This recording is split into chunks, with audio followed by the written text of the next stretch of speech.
there? Is he good? Hey, they're all right? They're all right? Okay. Jesus fucking Christ. Yeah, he's shot. He's shot. Hey, cuff him up, then let's get him on the side. He's still trying to come up. All right, guys, is that okay?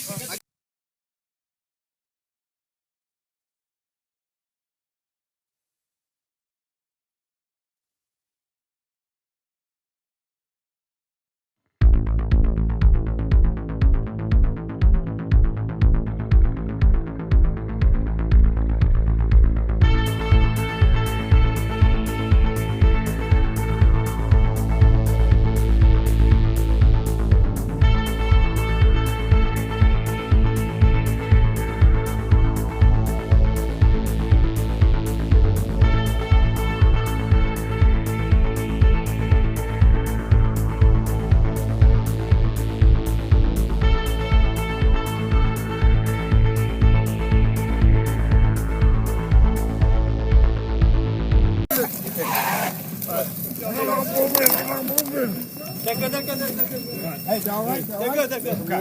Oh, your way, Bobby. Roll my way. Rolling to the right. Two shot.